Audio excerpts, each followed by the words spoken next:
তিনি সেবা দিয়েছেন আর নয়ন বন্ধ করে ডাকছে আর বলছি, ভগবান কি আছে আমার,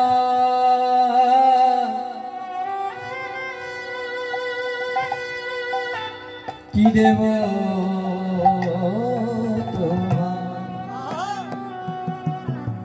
কি আছে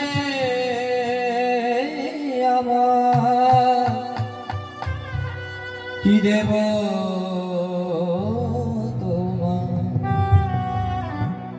আমার দেওয়া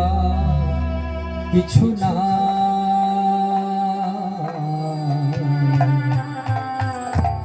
হে দেবতা রাখো সেথা তোমার পদতা ব্যথার শতরা পূজার থালা